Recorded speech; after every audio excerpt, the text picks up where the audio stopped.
Banskobystrické občianske združenie Nové tváre usporiadalo druhý charitatívny futbalový zápas Vyčarujme deťom úsmev. V predzápase najprv nastúpili a sily si zmerali 10-ročné futbalové nádeje Banskobystrickej Dukly a Badína.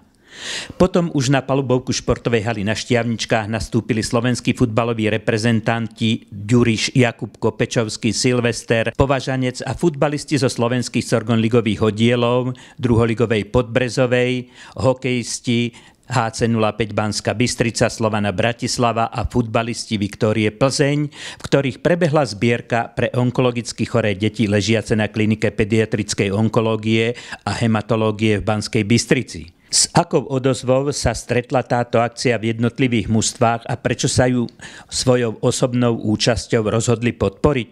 Veľkom, my sme vždy za, keď je takáto akcia, ktorá sa týka proste o tom, aby mali ľudia, ktorí nemajú možno také šťastie, proste aspoň úsmev na tvári a taká akcia sa nikdy neodmieta, čiže my sme boli pozitívne naladení a preto sme tu. My v Žiline sme radi, že nás oslovili. Určite máme tu možnosť pomôcť tým detičkám nejakým tým peniažkom, tak pre nás je to najmenej, dá sa povedať, takto zúčastniť sa tohto zápasu. No a ja sa na takýchto akciách zúčastním veľmi rád, som tu so starými kamarátmi, sa dá povedať, a pomôžeme dobrej veci, takže k tomu viac nie niečo dodať. Túto akciu sme podporili, je to na správnu vec, takže myslím si, že v tom nebol problém, takže je určite pozitívne odozvy na tú akciu. Mali sme ich dvaja, mali ešte kapitán Peťo Petráš, no a ja z toho hľadiska, že som tu hral v Bystrici, čiže oslovil mňa, bohužiaľ Peťo je zranený, tak som tu iba sám. Minulý rok bola vlastne taká tá pilotná akcia tohto projektu Vyčarujme deťom úsmev. To ja si myslím, že slúžila hlavne tým deťom. Vyzberalo sa, dá sa povedať, pre nich alebo pre to celé oddelenie dosť veľa peňazí a ja si myslím, že táto odozva, čo bola aj u nás v klube, ale aj ostatných manšaftov, ja si myslím, že bola veľmi pozitívna.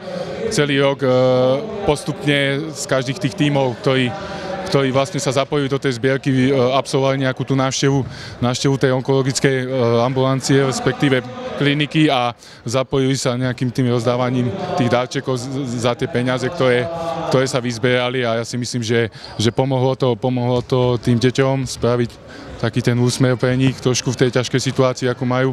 No a pre nás trošku si uvedomiť, že proste fakt tie deti to majú ťažké a aspoň tou troškou im spríjemní ten život. Minulý rok sme sa zúčastnili samozrejme a ja som potom prišiel s tým, aby sme vlastne aj išli do tej nemocnice a aby sme sa aj tak troška zapojili do toho a tento rok, keď prišlo opäť k tomu, že sa to bude zúčastňovať, tak ani na sekundu sme neváhali a samozrejme sme prispeli a sme radi, že si tu môžeme zahrať. Som rád, že môžem tu byť a je to hlavne na prospech tých detí a aspoň kúsim vyčarovať ten úsmev na tvárach a som rád, že sa stala z tejto akcie nielen jednorazová, ale sa to opakuje už druhý rok a že prišli tí hráči zase senka a dúfam, že to bude pokračovať ďalej a zásluhou Vladimíra Ivana to pokračuje aj ďalšie roky. Minulý rok som tu bol, minulý rok už sme sa skladali a tento rok to bolo rovnaké, v podstate chalani s tým nemali problém, zložili sme sa, prispeli sme to na dobrú vec, takže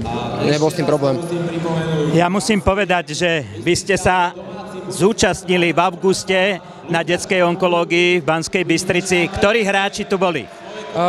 Vtedy som tu bol ja, bol tu Vráťo Gajdoš, bol tu Arin Šimonek a bol tu Sumach ešte, čo už prestúpil do Slovana od nás. Takže štvorica hráčov. Aký dojem si mal z návštevy na onkológii? Ja som mal veľmi dobrý dojem, ako tie detičky boli zlaté. Aj som v podstate nadviazal nejaké kontakty troška s tými detičkami, že som s nimi ešte niektorými v kontakte. A veľmi príjemné pocity, aj keď samozrejme je to tam s tými deťmi niektorými ťažšie, s niektorými ľahšie, ale veľa tých detí je aj tak veselých a majú chuť do života a sú plní elánu, takže mám z toho pozitívne pocity.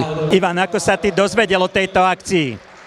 Tak, o tejto akcii som vlastne, neviem, už som vedel o tom prvom ročníku, ktorý som tu bol a hovorím, ja veľmi rád vždycky prídem, pokiaľ sa jedná o deti, pomôcť im, takže som rád, že ma zavolali, že som tu a že môžem nejako pomôcť. Z Plzne na stretnutie pricestovali český futbalový reprezentant David Limberský. Dostal som vlastne pozvánku od Michala Ďuriše a ja som vlastne s ním každý rok takhle v prosinci, takže som rád, že som to mohl spojit příjemný s užitečným a vlastne teším sa na ten turnaj.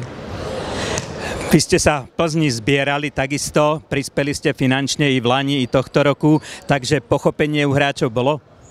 Tak samozřejmě je to pro dobrou věc a my můžeme být rádi, že můžeme přispět na takovou dobrou věc. Z nemeckého AVE Jakub Silvester a z ruského Permu Martin Jakubko. Ja si myslím, že v týchto veciach treba pomáhať a ja som takisto sa vyjadril, že keď budem mať čo by len trošku voľného času, tak určite rád prídem a podporím, pretože tieto veci sú, myslím, alebo dotýkajú sa každého z nás a hovorím ešte raz, treba to podporiť. Okrem nich nastúpili hokejisti Banskobystrických Baranov, Slipčenko, Kupka a Bambúch.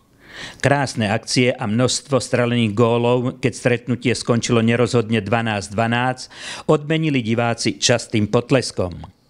S veľkým záujmom sa stretla dražba futbalových dresov Pečovského Jakubka Bakoša Hamšíka a Ďuriša. Neapolský dres Mareka Hamšíka za 400 € vydražil tento divák, ktorý mal nielen otvorené srdce, ale i zmysel pre pomoc tým, ktorí to najviac potrebujú. V zápätí vydražený dres venoval mladému futbalistovi z hľadiska ako vianočný darček. Najväčšiu cenu mal plzeňský dres Michala Ďuriša. Za 500 € ho vydražila táto sympatická dievčina. Výsledná suma z tejto akcie 7177 €. Určite pomôže detským pacientom na klinike pediatrickej onkológie a hematológie v Banskej Bystrici, ktorá im vyčaruje nielen úsmev na tvári, ale i uľahčí boj s touto ťažkou chorobou. So zápasom som veľmi spokojný, prišli, myslím si, že na Banskú Bystricu veľmi zvučné mená, či už reprezentanti ako Maťo Jakubko, Jakub Silvester, Mišo Ďuriš, Viktor Pečovský, v zákulisí bol aj Marek Bakoš. Zápas prebiehal korektne, ukázali sa tu nejaké futbalové kúsky, ktoré hráči mali možno nacvičené, možno by som povedal improvizovali. S finančnou čiastkou sme spokojní. Je doba, aká je, vieme o tom, nebudem tu ďalej rozprávať a šíriť nejaké ekonomické poučky. Proste so sumou sme veľmi spokojní a myslím si, že táto suma pomôže deťom naďalej čarovať detské úsmevy na detskej onkológii.